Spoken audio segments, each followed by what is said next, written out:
Bro, this is a Mercator thing, right? It's not really this big, right? What the bro? This is a Mercator thing, right? One of the most moral fights that we can have, and an unfathomably politically advantageous fight we could have if we won, I think, would be Navy welfare system. But you also don't believe. Yes, you are required to. Where are you safe? Look, sir, are you going to do this the easy way or are we going to take you in? You cannot take me in. Yes, I'm I in my can. private. there has to be body cams or something on these people. Why do they all have their fucking phones out recording shit? There must be cameras on these officers. Do normal again, you guys are the cop slop enjoyers, and I don't watch as much. I feel like I've seen quite a bit though. Are there cops that take their phones out and record? I feel like I don't normally see police officers do this. What? Yes, I can. Do you have documentation? I do have my documentation. Phones for face scan ID. Okay. Can you present it to me, Why are please? you asking me for my paperwork? Because of your accent. I still, you have an accent too. Where were you born, sir? Where were you born at? Put your hands behind your back.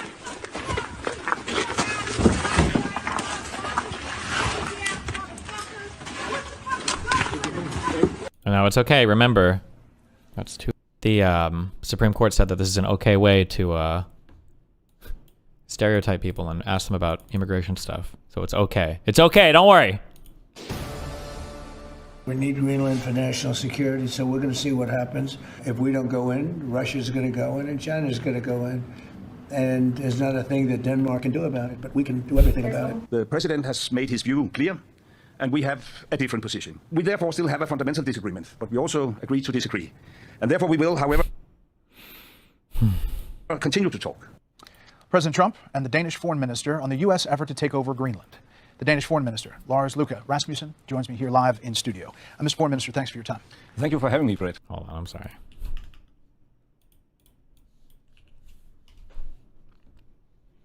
Navy welfare system. But you also... China's going to go.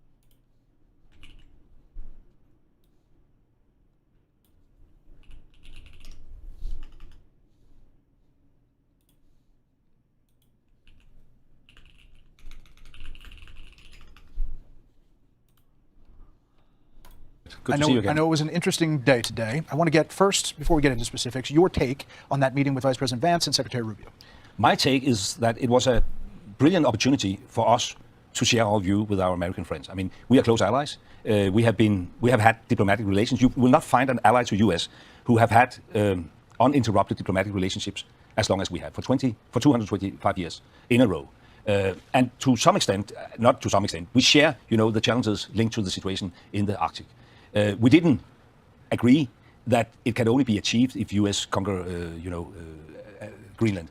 So it was a great opportunity to take this, I wouldn't call it a dialogue, these discussions, which have been in social media and the press for 13 months, into a kind of a formal environment. Get to into the a more next step. formal environment where we could make our points. But let's just quickly, for the people who don't fully understand Yes. what this conversation is about, as we put up the map of Greenland.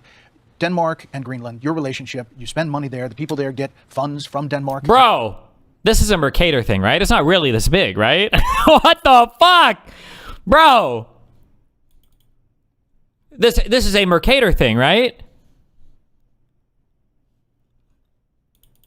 Greenland is like larger than fucking Africa. What, the whole continent? Holy shit. Hold on.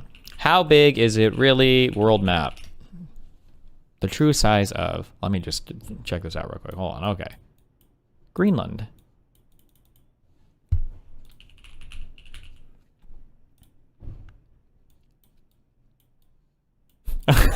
Bro, this shit is crazy.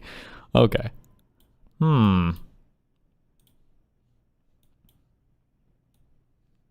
And then compared to Africa. Okay. Compared to Europe. Okay. Jesus Christ.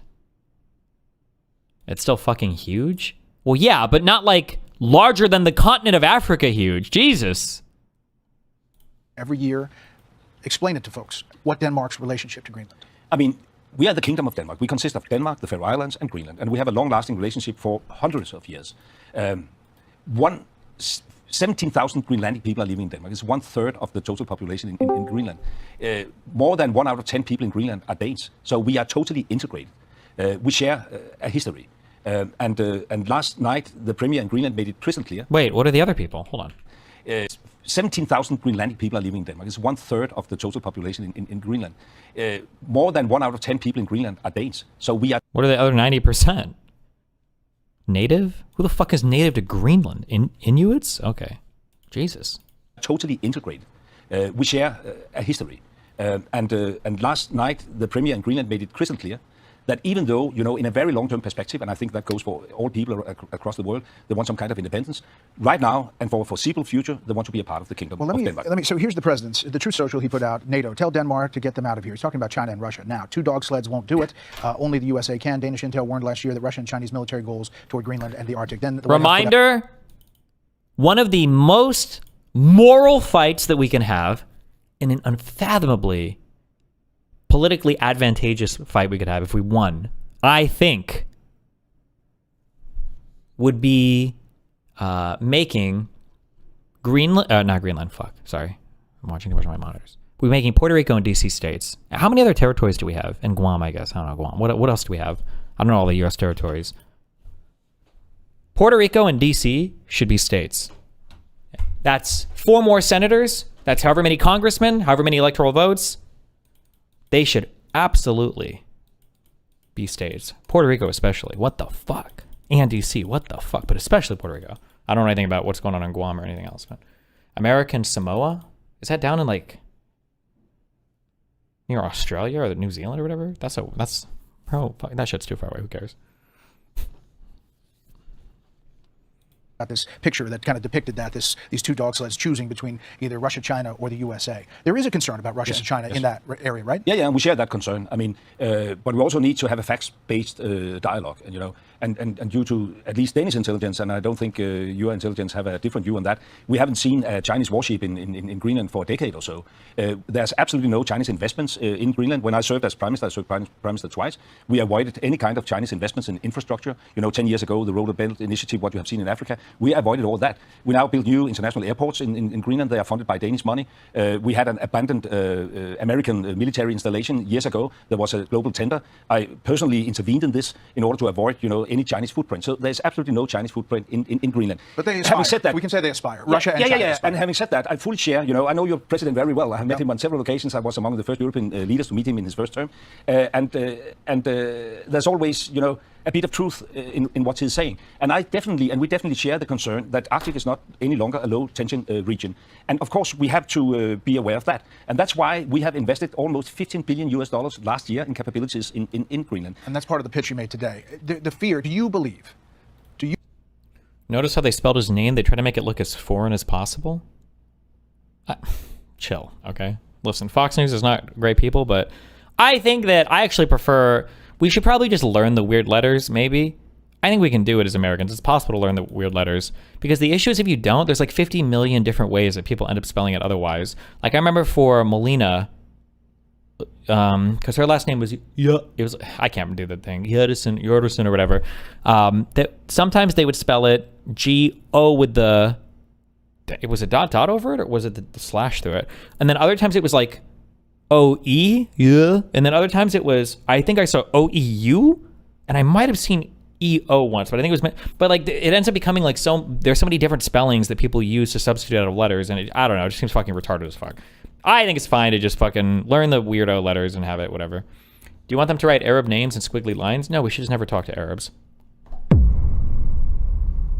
Capabilities in Greenland. And that's part of the pitch you made today. The fear, do you believe that the U.S. is going to take over Greenland, either by buying it, in other words, incentivizing each of the Greenlandian population, which is a population of about 57,000, if they get more money than you're giving them every year, to then have an independence vote, to be independent of you, Could it be possible that the U.S. is going to try to do that? It's probably possible that U.S. could try to do it. It's not possible that Greenland will buy into all this. I mean, according to the latest poll in Greenland, only 6% of the Greenlandic population wants to become Americans. Well, I had the Greenland Prime Minister. Only how many? What did you say? In Greenland, only U.S. could try to do it. It's not possible that Greenland will buy into all this. I mean, according to the latest poll in Greenland, only 6% of the Greenlandic population Scary, wants to but okay. become Americans. I wouldn't even say that. That's not even relevant. Even if 51% wanted to become Americans, you can't just cede territory because of that. I had the Greenland Prime Minister on a year ago. Now he's no longer in office, but he was Greenland Prime Minister at the time. This is what he said about that. Could you foresee a deal with the U.S.? We don't want to be Danes. We don't even want to be... Why does this guy look like a fucking... This guy, he looks like a guy that you're introduced to as an anime villain early on in the series, and then like by episode 7, he happens to be the leader of some party or country, but you know he's like the villain. What, he has this like vibe. I don't know if it's the facial hair and the glasses or what, Jesus, or the black zip up or whatever the fuck. What the fuck? Looks like this guy looks like an anime villain. This guy looks like an anime villain. Americans. We want to be Greenlanders, but we know that we have a lot of to cooperate together with, especially with the defense and security. But the last years, we also have a strong partnership between our countries. So I believe we have a lot to cooperate with. So I'm just doing the math here. 56,000, they get $500,000 a person. I mean, you don't think they're going to vote to break away? No, not at all. Because I think there's no way that U.S. will pay for a Scandinavian welfare system in Greenland, honestly speaking. Quarter zip, standard corpo fashion. Gotcha. You haven't introduced a Scandinavian welfare system. But you also don't believe the U.S. is going to invade Greenland, do you? No, at least I do not hope so, because I mean, that would be the end of NATO. But I want to have a more positive approach to all this. And I think it's important for me to say that we share the concerns. I mean, the important thing is that, let's be honest with ourselves, Trump's looking rough, okay? He might not be here for too much longer. Praise God. Maybe in just a few days, if we're super lucky, maybe he'll end up. And then we won't have to worry about it anymore. Why we are investing heavily, We haven't received any military request from U.S. About stepping up in Greenland for the last 20 years, And we have this framework from 51. We have a defense agreement. We all belong to NATO. And we think that our way forward should be that we, combine forces. So we share the concerns to some extent, but not the methods, if I could put it that way. So on the military side, on the critical raw materials side, you're willing to open to U.S. companies. I understand. So you're saying you're starting this formal conversation, and you hope it lands in something that you can negotiate. Yeah, that's the outcome of today's meeting. I mean, it's not that I have a position that now the problem is solved. It stands crystal clear for me that the president's ambition is on the table. Of course, we have our red lights. I mean, this is 2026. You trade with people, but you don't trade people. And there's a third way forward. And that's what we agreed today, that we will now set up this high-level working group to explore whether there's a way forward where we can accommodate, which I totally agree, the president's concern, and still respect, of course, the territorial integrity of the Kingdom of Denmark and the Greenlandic people's right to self-determination. Mr. Foreign Minister, we really appreciate you coming in here, and we look forward to following up when you get to that next step. Thank you for having me, Brett. Thank you. Hey, Sean Hannity here. Hey, click here.